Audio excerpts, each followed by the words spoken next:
শুভা এক দৌড়ে সাজিদের রুমে গেল। সাজিদ তো রাগে ফুলছে। আমি, এত দেরি?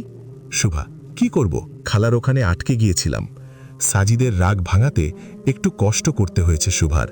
দুটা মিষ্টি ঠোঁটের ছোঁয়া দিতে হয়েছে।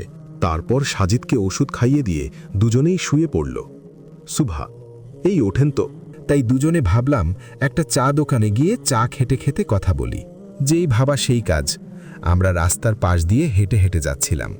হঠাৎ এক বাইক নিয়ন্ত্রণ হারিয়ে আমাকে এসে ধাক্কা মেরে চলে গেল। আমি রাস্তায় পড়ে গেলাম। বাঁ হাত দিতে প্রচুর রক্ত বের হচ্ছে। মামুন আমাকে ধরে কাছে থাকা মেডিকেলে নিয়ে গেল। আমার বাঁ হাত কেটে গেছে, ব্যান্ডেজ করে দিল আর কিছু ঔষধ দিল। ডাক্তার, চিন্তার কোনো কারণ নেই, 1 সপ্তাহ রেস্টে থাকুন, ঠিক হয়ে যাবে। মেডিকেল থেকে বেরিয়ে এলাম। মামুন, আচ্ছা সাজিদ, তুই তো এখন গাড়ি চালাতে পারবি না, রাতও হয়ে গেছে। এক কাজ কর, আজকের রাত আমাদের বাসায় থাক, কাল সকালে তোকে তোর বাসায় পৌঁছে দিয়ে আসবো ইনশাল্লাহ। আমি, ঠিক আছে, তাই কর। এখন মামুনদের বাসায় যাচ্ছি। ওহো, সুভাকে তো কল করতে হবে।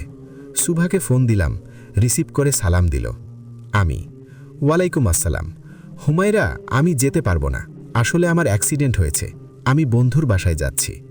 সুভা, কখন, কোথায়, কিভাবে? ডাক্তার দেখিয়েছেন? বহুত কষ্ট পেয়েছেন? অস্থির হয়ে। আমি, তুমি শান্ত হও, এত অস্থির হয়েও না, কিছু হয়নি, শুধু বাঁ হাতে একটু কেটে গেছে। সুভা, তাহলে কি আজকে বাসায় যাবেন? আমি, না, আমার বন্ধুর বাসায় থাকব। সুভা, ও, তো ভাইয়ার বাসা কোথায়? আমি, আছে, পাশেই মনে হয়, আগে তো কখনো যাইনি। সুভা, ঠিক আছে, পৌঁছে কল দিয়েন। কান্না জড়িত কণ্ঠে। এই, তুমি কান্না করছো কেন? কিছু হয়নি তো? সুভা, কে বলেছে কিছু হয়নি? হাত কেটে গেছে, তাও কিছু হয়নি। সুভা, সুভাকে সান্ত্বনা দিয়ে ফোন রেখে দিলাম। Dash dash. সুভা, কান্না করেই যাচ্ছে, ফোন হাতে দিয়ে কান্না করছে। সুভা ভাবছে আমার বরটার না জানি কত কষ্ট হচ্ছে। সুভা এখন কি করবে বুঝতে পারছে না। সুভার খালা এসে দেখে সুভা কাঁদছে। সুভার খালা, কিরে মা, কি হয়েছে, কাঁদছিস কেন? কেউ কিছু বলছে?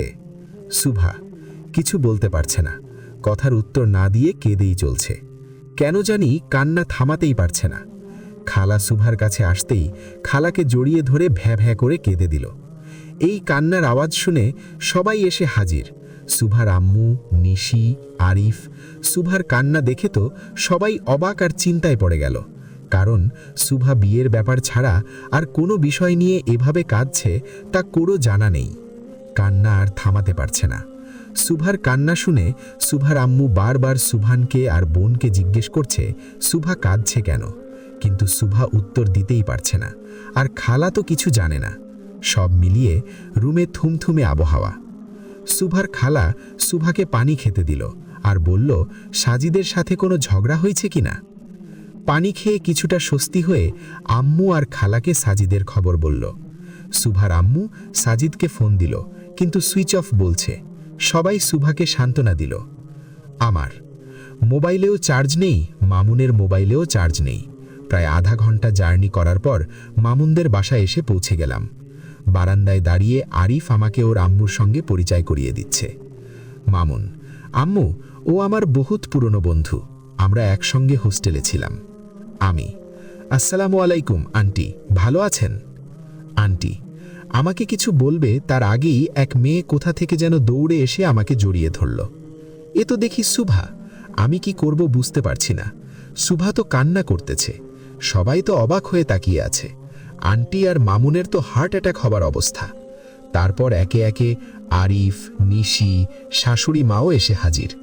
সুভা তো আমাকে ছাড়ছেই না, কি করি? আমার তো লজ্জা করছে এখন। আবার মনে হলো মামুনদের বাসায় শুভহারা কেন। আমি শুভার কানে কানে বললাম, হুমু, এখন ছাড়ো, জড়িয়ে ধরার অনেক সময় পাবে। সবাই আমাদের দিকে তাকিয়ে আছে। শুভা আমাকে ছেড়ে দিয়ে চেয়ে দেখে সবাই আমাদের দিকে তাকিয়ে আছে।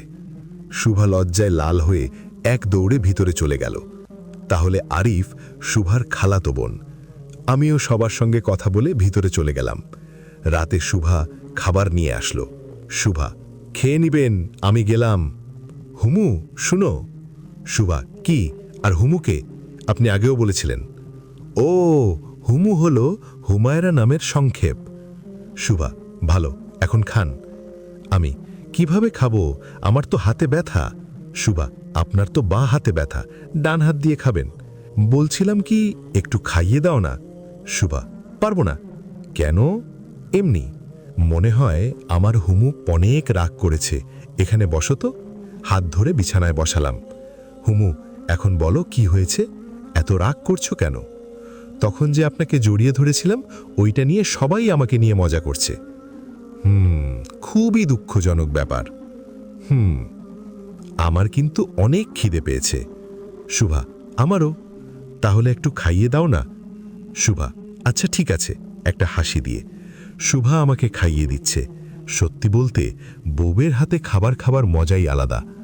শুভা, ও। আমি, কি হলো? কি হবে? আর একটু হলে তো আমার নোকটাই খেয়ে ফেলতেন।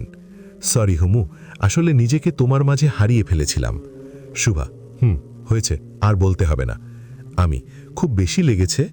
শুভা, পরের বার যাতে আর না হয়। আচ্ছা, হবে না। খাওয়া শেষে শুভা চলে যাচ্ছে। আমি, এই কই যাও? শুভা, কেন, শুতে যাই, রাত তো অনেক হলো। আমি, কোথায়? শুভা, খালার সাথে। খালা আজ রাত তার সঙ্গে থাকতে বলেছেন।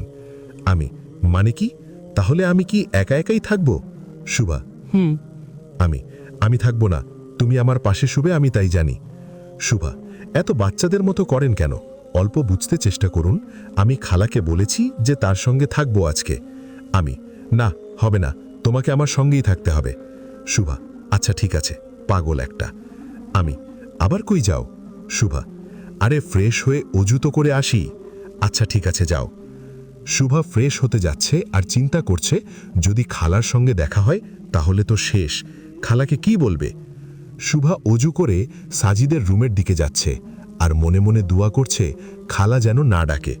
কিন্তু পিছন থেকে ডাক দিল, খালা। কিরে শুভা, কই যাস? আমি তোর জন্য কখন থেকে অপেক্ষা করছি, আয় ঘুমাবো। জি খালা। শুভা খালার পিছন পিছন যাচ্ছে আর ভাবছে এখন খালাকে কি করে বুঝাবে।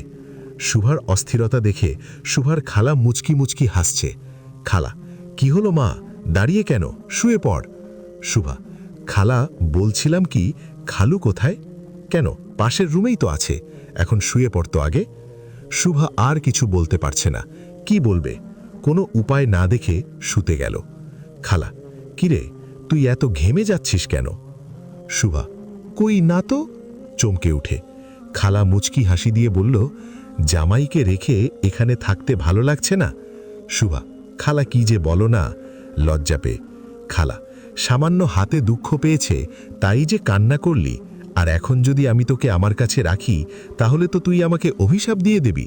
হাসতে হাসতে বলল, খালা। খালা, আমি জানতাম, তাই নিশিকে আমার পাশে রাখছি। যা দেখ, ওইদিকে আবার সাজিদ রাগ করে বসে আছে। খালার পাশে তো নিশি শুয়ে আছে। এত অস্থিরতার জন্য খেয়াল করে নেয় শুভা। শুভা, খালামণি, তুমি আমার সব থেকে ভালো, আই লাভ ইউ। খালা, হয়েছে, এবার যা। শুভা এক দৌড়ে সাজিদের রুমে গেল। সাজিদ তো রাগে ফুলছে। আমি, এত দেরি? শুভা, কি করব, খালার ওখানে আটকে গিয়েছিলাম। সাজিদের রাগ ভাঙাতে একটু কষ্ট করতে হয়েছে শুভার, দুটা মিষ্টি ঠোঁটের ছোঁয়া দিতে হয়েছে। তারপর সাজিদকে ওষুধ খাইয়ে দিয়ে দুজনেই শুয়ে পড়ল। সুভা, এই ওঠেন তো। আমি, কেন, আবার কি হলো? সুভা, বিছানাটা ভালো করে ঝাড়তে হবে। আমি, কেন, পরিষ্কার তো আছে, সন্ধ্যায় আমি যখন রুমে আসলাম তখনই তো ঝেড়ে দিলে।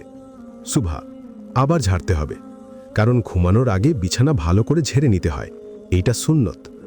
আমি, ও আচ্ছা, তুমি যে অজু করে আসলে ওটাও কি সুন্নত? সুভা, জি।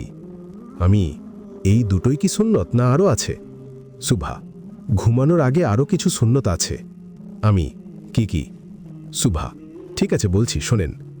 রাতে ঘুমোতে যাওয়ার সময় বিশ্বনবী সাল্লাল্লাহু আলাইহি ওয়াসাল্লাম বেশ কিছু আমল করতেন, যাতে ঘুম নিরাপদ ও প্রশান্তিদায়ক হয়। ঘুম সম্পর্কে হাদিসে একাধিক আমল করার কথা এসেছে। কিছু আমল আপনাকে বলছি। 1. বিছানাটা ভালোভাবে ঝেড়ে নেয়া। সহি বুখারী হাদিস নং 6320। 2. অজু করে ঘুমানো। সহি বুখারি হাদিস নং 247।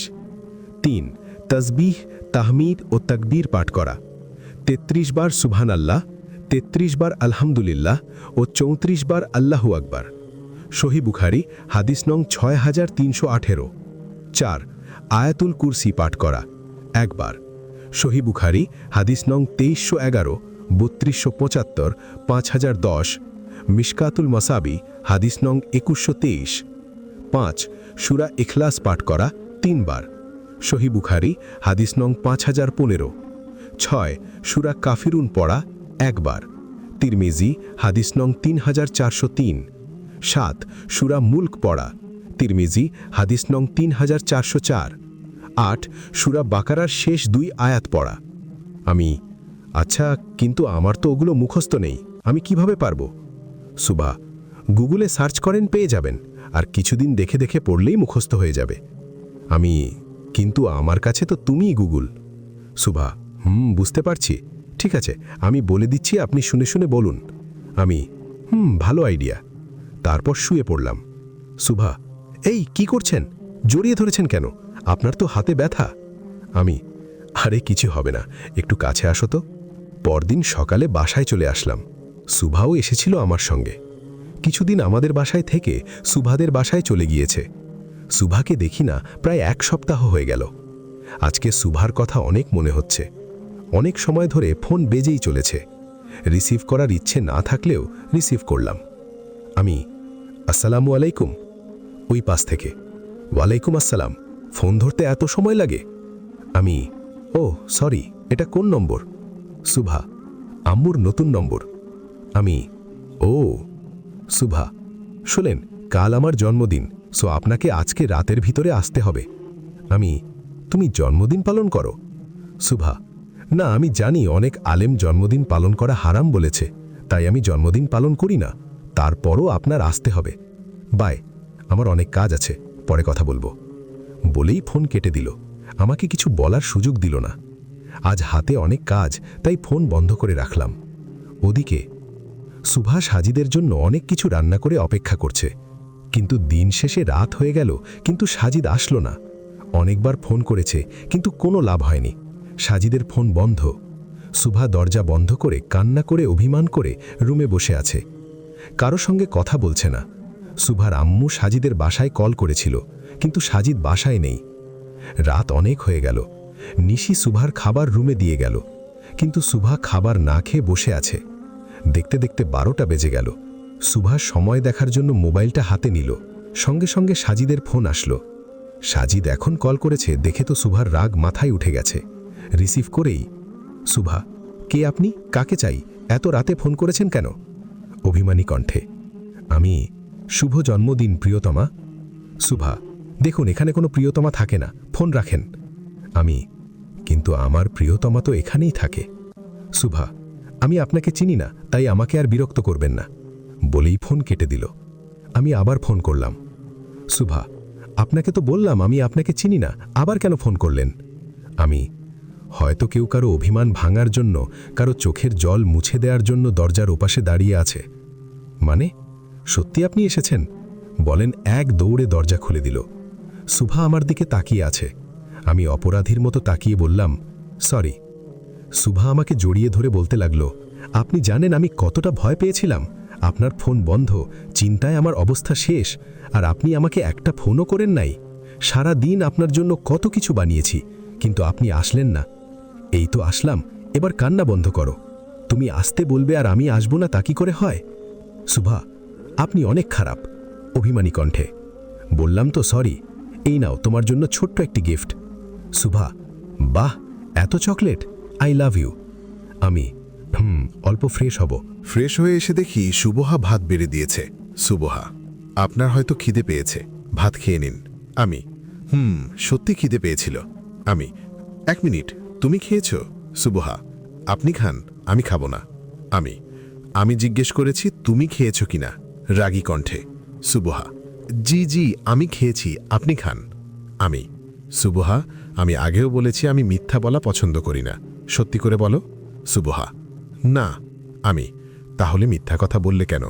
শুভহা, ভাবলাম আপনার খিদে পেয়েছে তাই। সরি। আমি, এটাই শেষ। এরপর যদি কখনো আমার সঙ্গে মিথ্যা কথা বলো তাহলে যে আমি কি করব তুমি কল্পনাও করতে পারবে না। সুবহা, সরি। আমি, চলো দুজনে ভাগ করে খাই। তরকারি দেখে তো আমি শেষ। আমি, এইগুলো কি? সুবহা, কদু দিয়ে মাছ দিয়ে রান্না করেছি। আমি,